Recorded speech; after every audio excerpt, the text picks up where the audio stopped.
주십시오 했는데 여러분들 태국에 대해서 몰라요. 태국이 지금 어떤 상황인지 모릅니다. 그럼 태국에 대해서 무엇을 기도할 수 있겠습니까? 못하는 거예요. 전우성 선교사를 위해서 기도해 주십시오.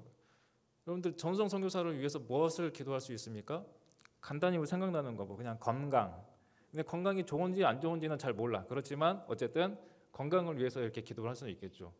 그리고 우리가 잘 알고 있는 뭐 내용들이 있다면 이제 거기에 대해서 얘기를 할 수 있는 거지.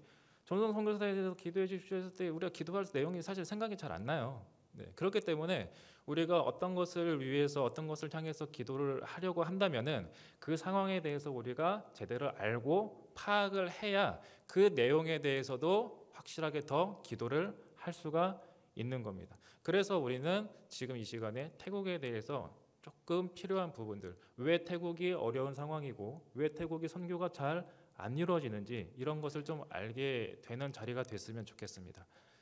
자, 태국은 여러분 이렇게 생겼습니다. 이제 우리나라의 5배 크기예요. 그래서 저기 연두색이죠. 연두색에 보이는 저 북쪽 끝에서 저 파란색으로 보이는 남쪽 끝까지 차량으로 이동을 하면 25시간 정도 걸립니다.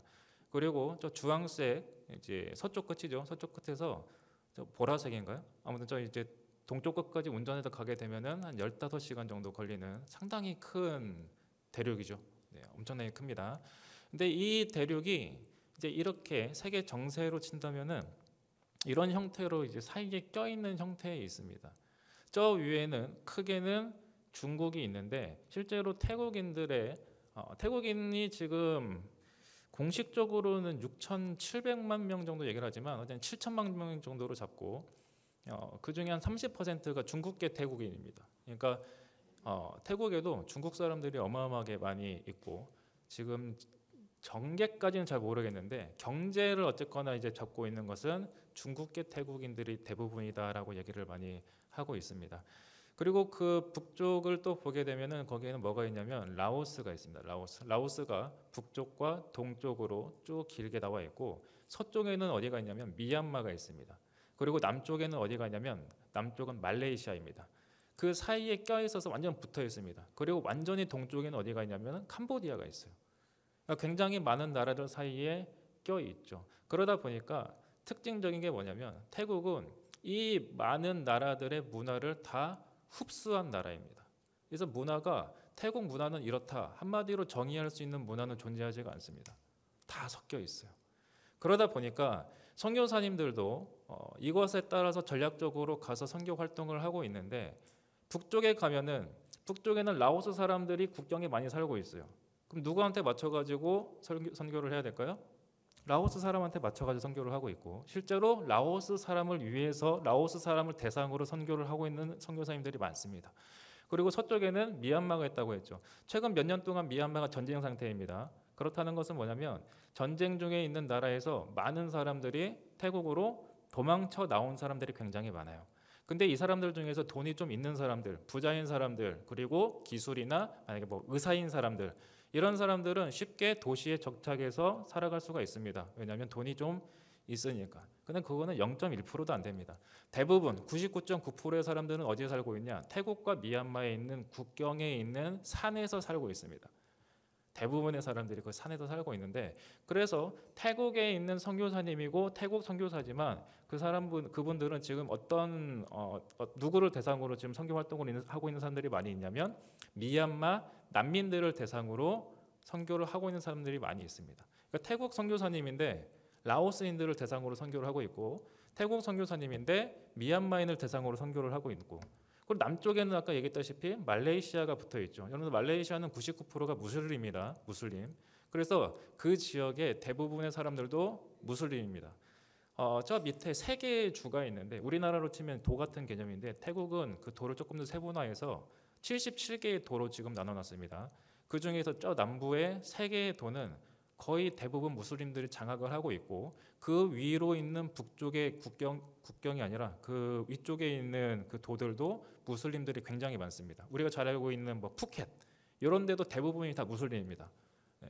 무슬림인데 어쨌든 태국 선교사입니다. 그리고 우리는 흔히 태국 선교사라고 하면은 불교의 나라인 태국에서 당연히 불교인들을 대상으로 선교를 하고 있겠거니 생각을 하지만 실제로 그렇지 않고 내가 만약에 남부에서 선교사 활동을 하고 있습니다. 그러면 그분은 10중 8구는 다 무슬림 사역을 하고 있는 분들입니다.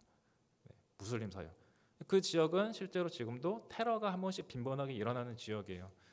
거기로 여행을 가게 되면은 문자가 오죠. 외교부에서 여기는 뭐 분쟁 지역이거나 테러가 빈번하게 발생하는 곳이니까 당장 여기에서 여행을 멈추시고 떠나주세요. 이런 식으로 문자가 옵니다.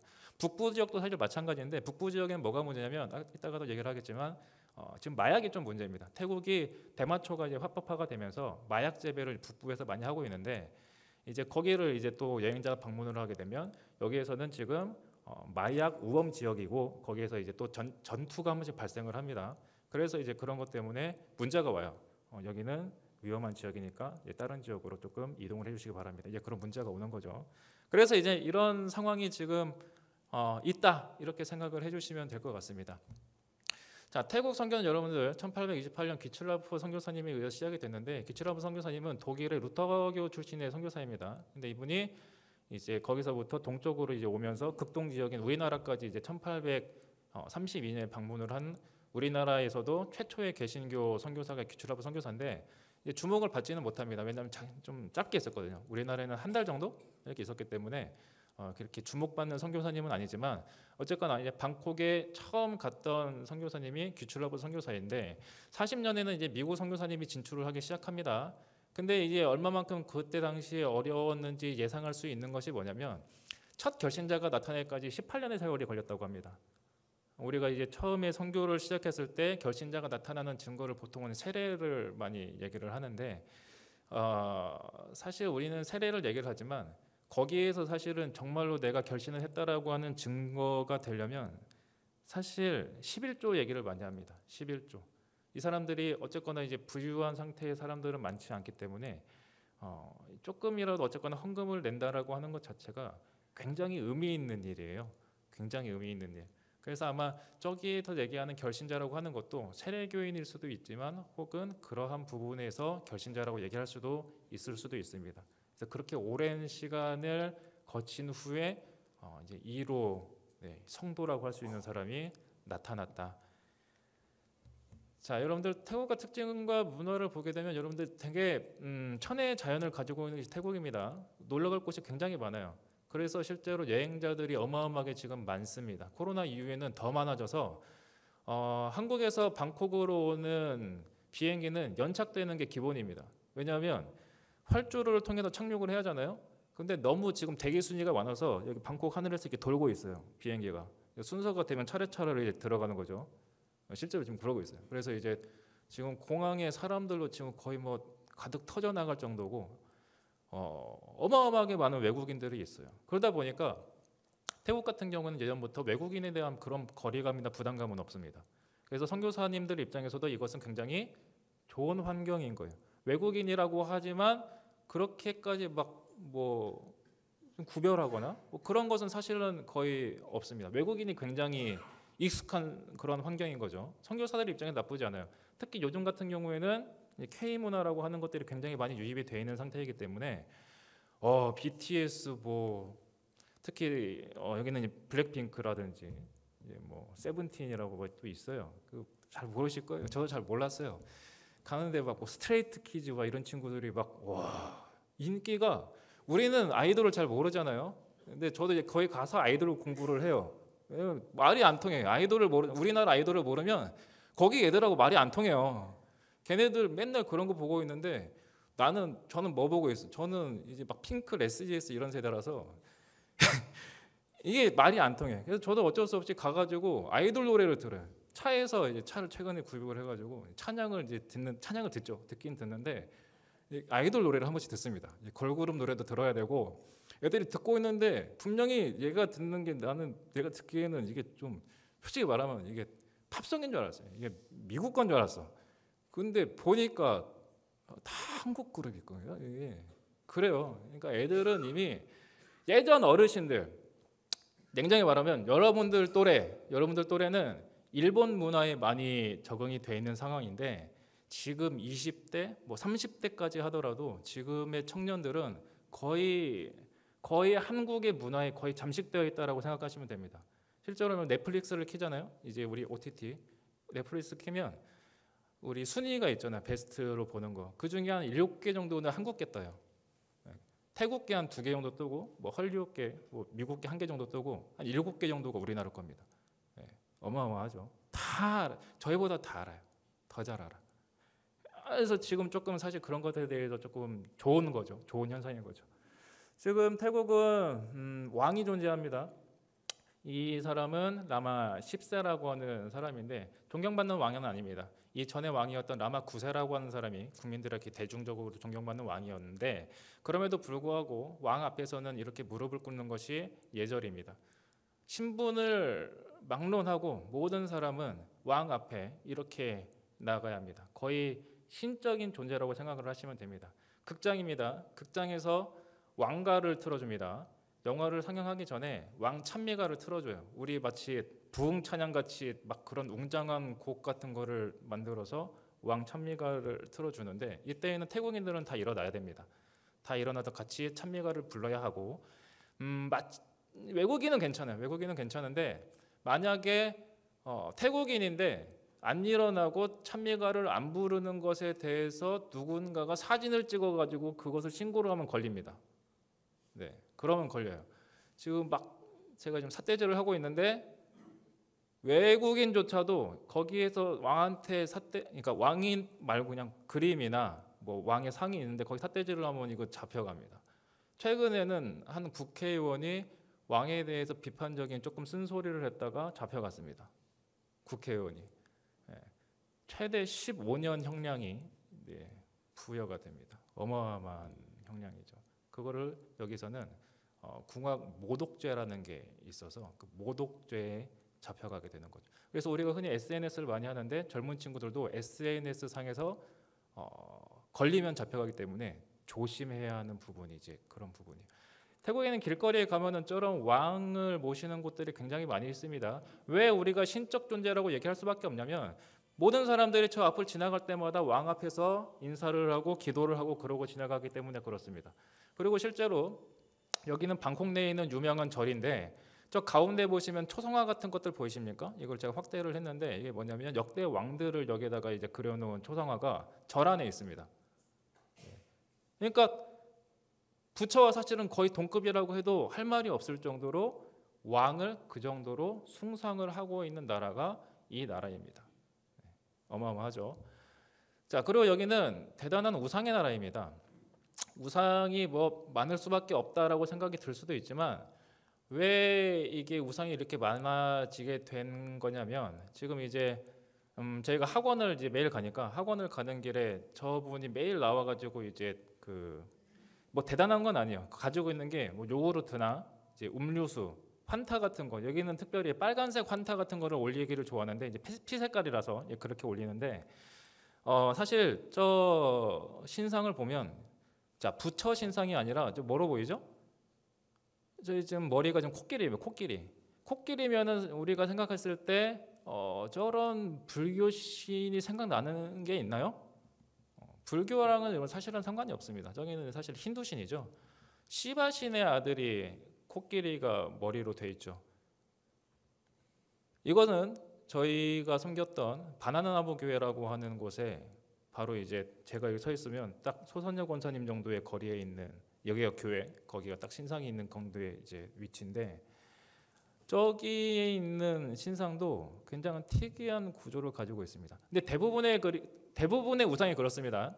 대부분의 우상이 부처상이 아니라 어떻게 보면은 힌두 신이 아닌가 싶은 상들이 굉장히 많습니다. 실제로 맞습니다. 왜냐하면 태국에 불교가 먼저 들어온 것이 아니라 인도에서부터 힌두교가 먼저 들어왔고 그리고 중국에서부터 사람들이 들어오면서 대승불교도 들어왔고 우리가 흔히 소승불교라고 하는 것이 또 나중에 들어오게 되면서 굉장히 많이 섞이게 됐습니다. 굉장히 많이 섞였어요. 그래서 우상들이 부처상이 있는 게 아니라 별의별 잡신들이 어마어마하게 많이 있습니다. 그냥 길거리에 있는 신들 부처상인가 불상인가 해서 가보면은 거기에 불상 우리가 알고 있는 불상이 아니라 이상한 그냥 신들이 다 있어요. 이상한 신들이 있어요. 정말 이상한 신들. 그냥 우상인 거죠. 우상. 이 사람들은 근데 그런 것에 대해서 신경 쓰지 않습니다. 왜냐하면 간혹가다 저기 누구도 있냐면 예수님도 있거든. 간혹가다 이제 그런 경우도 있어요. 그런 거 신경을 안 쓰는 거야. 그냥 우상 섬기기를 좋아하는 그러한 사람이에요. 그러다 보니까 태국의 종교적 특성을 우리가 뭐라고 얘기할 수 있냐면 태국 불교는 혼합 종교의 양상을 띠고 있습니다. 굉장히 혼합적이에요. 그러다 보니까 기독교를 받아들이는 데 있어서 기본적으로 적대감을 가지고 있어요. 왜요? 우리는 하나님 한 분밖에는 없잖아요. 우리는 하나님만 섬겨야 하잖아요. 교회에서도 그리고 그렇게 가르치잖아요. 그러다 보니까 이미 이러한 생활에 쩌들어 있는 어르신들, 이런 분들은 바뀌기가 사실은 쉽지 않아요. 자, 아까 그 우상 하나가 그 교회 바로 앞에 있었다라고 얘기를 했죠. 이제 최근에 한 1년 반,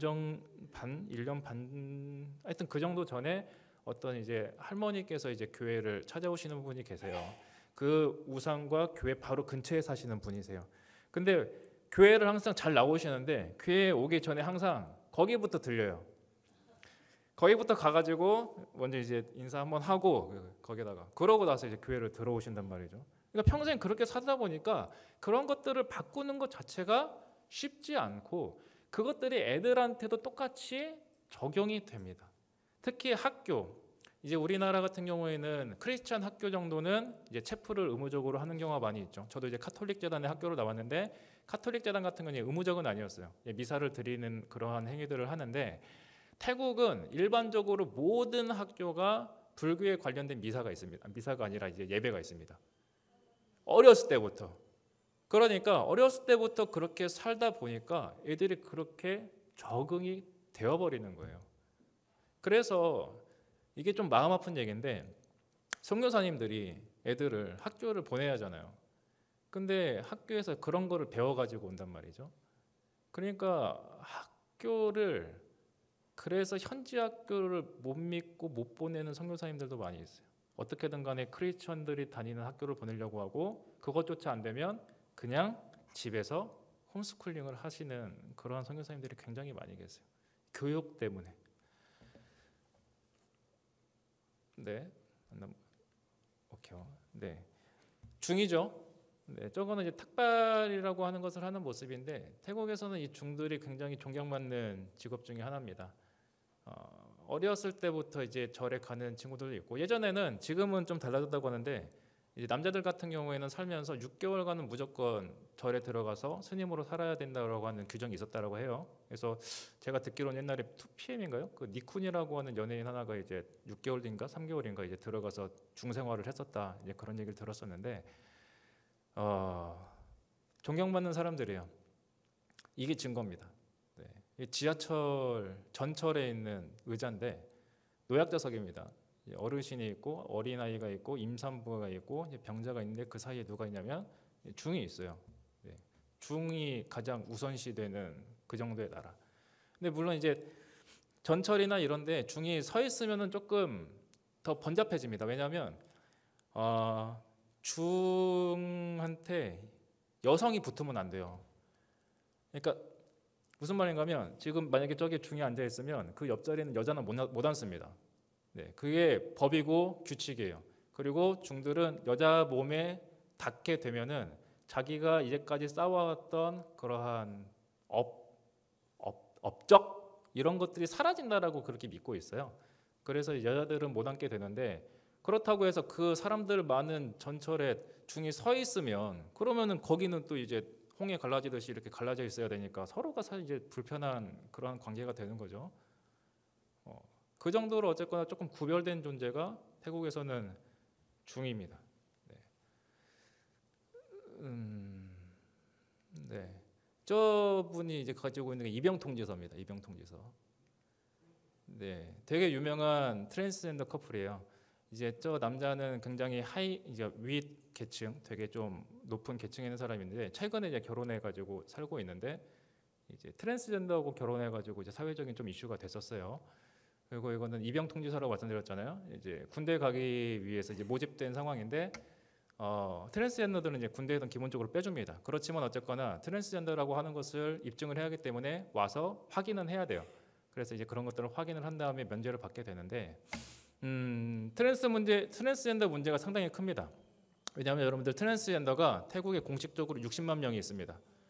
여러분들 그 전주 인구가 지금 한 60만 좀 넘나요? 한 65만 되나요? 네, 그 정도의 숫자가 이제 트랜스젠더의 숫자예요. 60만 명. 그런데 여러분들 지금 태국의 기독교 인구 숫자가 최근에 현지 교단에서 발표한 자료에 따르면은 지금 0.6%입니다. 네, 0.6%. 네, 아까 제가 태국 인구가 7천만 명이라고 말씀드렸잖아요. 7천만 명인데 0.6%, 그리고 7천만 명인데 60만 명. 그러니까 기독교 인구 전체 합친 것보다 트랜스젠더 숫자가 훨씬 더 많아요. 근데 왜 이게 문제가 되냐? 여러분들 이렇게 성적으로 타락을 하게 되면은 결국에 무너지는 것은 가정이 먼저 무너지고, 그러고 나서 국가가 무너질 수가 있기 때문에 그렇습니다.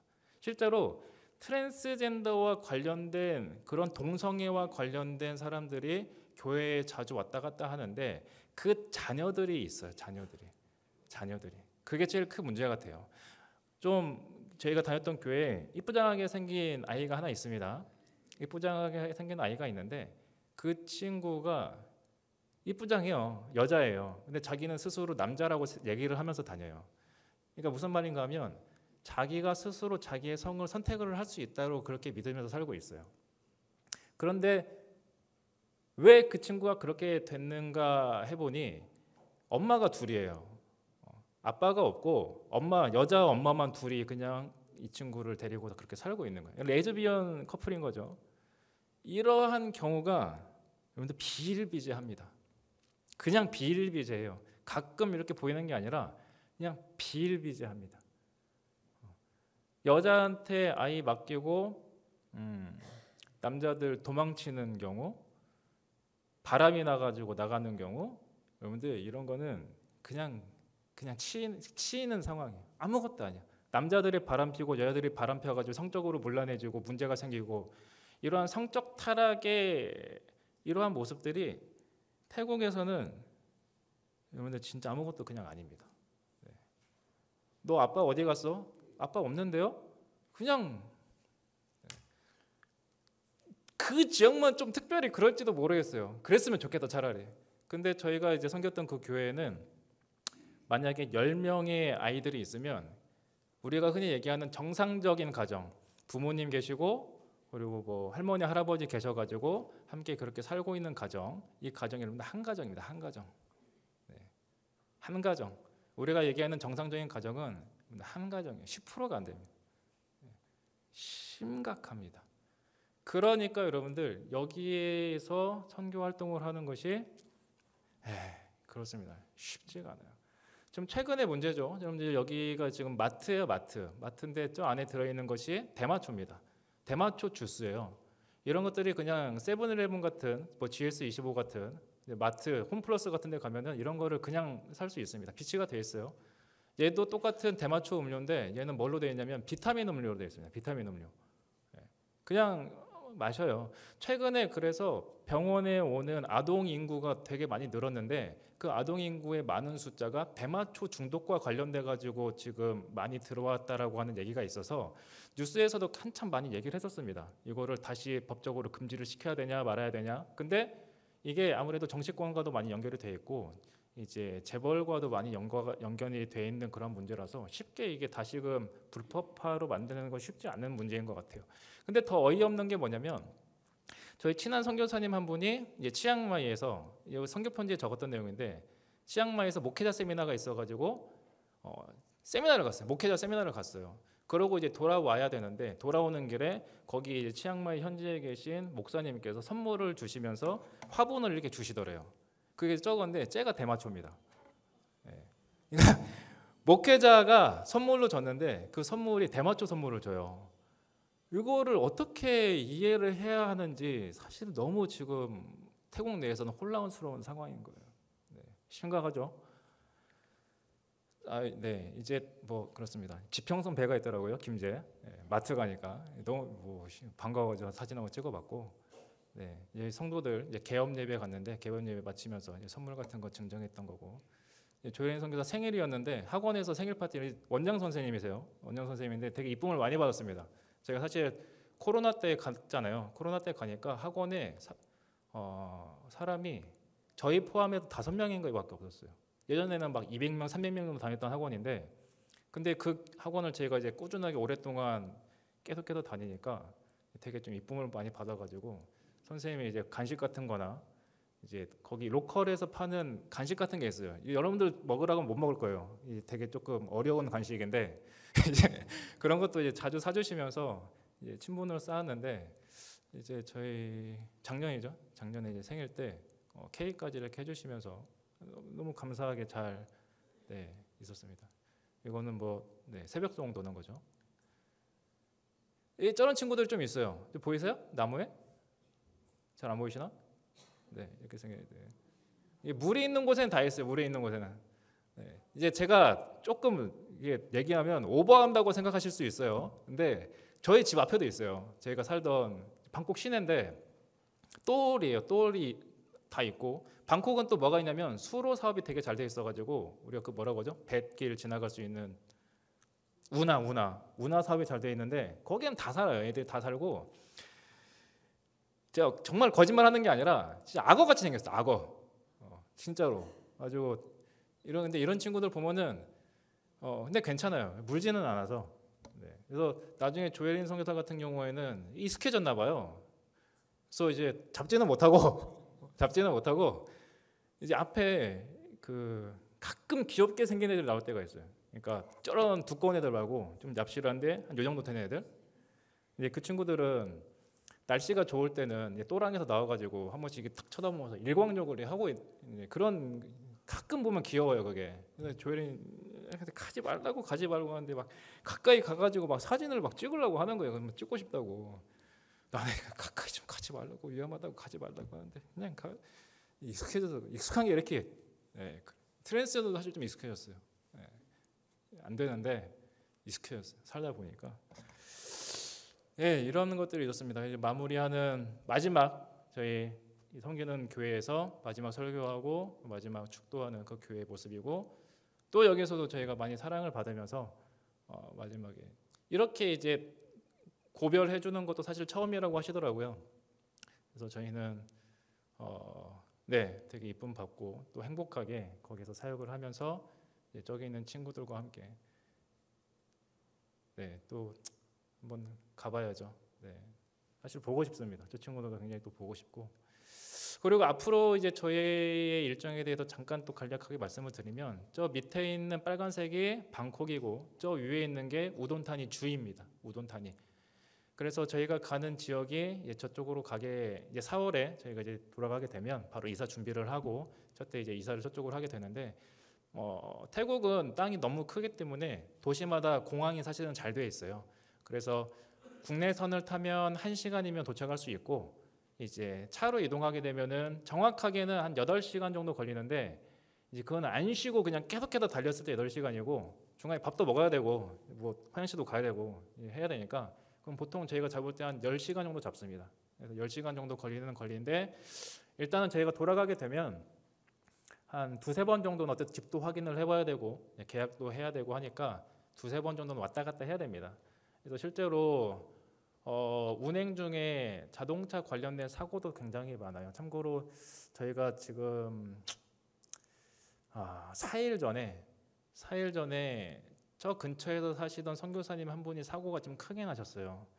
그래서 지금 이제 4일이 됐는데 아직 의식을 회복을 못 하셔서, 우리 교단은 아니고 이제 고신축 교단의 선교사님이신데 지금 그런 상황에 처해신 선교사님이 계십니다. 그래서 지금 되게 힘든 상황이라 3일 됐는데 병원비가 1,200만 원 정도가 지금 나온 상황이고, 그래서 지금 선교사회, 태국에서 선교사회 저희도 포함되어 있는 선교사회에서 지금 십시일반 지금 모금을 하면서 그분을 위해서 지금 하고 있는 상황입니다. 그래서 저희도 이제 모금을 지금 한 상황인데, 이런 경우가 사실은 한 번씩 발생을 해요. 너무나도 머니까, 근데 내가 꼭 가야 하는 상황이니까 가다 보니까 사고가 발생을 하게 되는 경우가 왕왕 있습니다. 저 생각을 하실 때 그런 부분을 위해서도 좀 많이 기도를 해주셨으면 좋겠어요. 그런 부분들. 그래서 이제 저희가 이제 이동을 하게 되는데, 처음에부터 저희가 이제 사역을 시작을 하는 것은 아닙니다. 왜냐하면 지금까지 2년 동안 저희가 배운 언어는 생활 언어예요. 이 앞으로 저희가 배워야 되는 언어들이 있습니다. 어떤 언어들이 있냐? 저 지역의 언어들이 있고, 저 지역의 언어는 우리 여기 전라도 말과 제주도 방언하고 비슷하다고 생각하시면 됩니다. 단어가 달라요.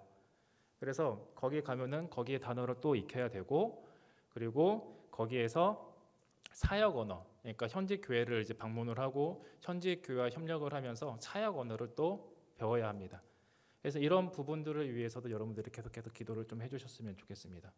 그리고 나중에 저도 당연히 최종 목표는 이제 교회를 하게 되는 건데, 교회를 건축하는 것도 괜찮지만 일단은 임대로 시작하든 어떻게 하든 간에 교회를 해서 이제 성도들에게 복음을 전하고자 하는 마음이 있는데, 그 이름을 사실은 살짝 지금 정해놓은 상태입니다. 그 이름이 바로 지금 크리스작 너희마이라고 하는 이름인데, 크리스작이라고 하는 것은 교회입니다. 그리고 너희마이라고 하는 것은 무슨 뜻이냐면 죽순입니다. 죽순. 네, 죽순. 새순이라고 하는 단어가 없어요. 네, 태국엔 새순이라고 하는 단어는 없고 죽순이라고 하는 단어는 있는데, 모르겠어요. 저희가 아직 못 발견해서 새순이라고 하는 단어가 있는지 없는지 모를 수도 있지만, 네, 지금 생각으로는 이게 저희한테 가장 어울리는 이름의 교회가 아닌가 생각이 됩니다. 그래서 여러분들에게 부탁드리고 싶은 것 중에 하나가 조금 기다려 달라고 하는 겁니다. 여러분, 죽순은 땅에 뿌리를 내리는데 3, 4년 정도의 시간이 걸리는데, 그 뿌리를 내리고 저 순이 나기 시작하면 정말로 엄청나게 빠르게 성장을 한다라고 얘기를 하죠. 그래서 저희는 저 말에 딱 맞는 형태를 취하고자 합니다. 저희는 지금 태국의 땅에 깊게 뿌리를 내리고 있습니다. 지금 언어를 통해서 뿌리를 내리고 있고 사람들을 만나가면서 뿌리를 내리고 있는데, 그 뿌리가 조금 더 깊어질 때까지 조금만 기다려 주시면 더 많은 사람들에게 복음을 전할 수 있는 기회가 이제 우리 새순교회를 통해서 또 앞으로 지어질 크리스작 너희마이라고 하는 교회를 통해서 이루어지게 될 것이라고 믿습니다. 그래서 오랜 시간 동안 제가 이렇게 얘기를 해드렸는데, 제가 지금 시간을 맞추려고 노력을 많이 했습니다. 그런데 너무나도 감사드리고 또 너무나도 반가웠고, 저희 생각나실 때마다 계속해서 이름 불러가면서 기도해 주시기를 부탁을 드리겠습니다. 감사합니다.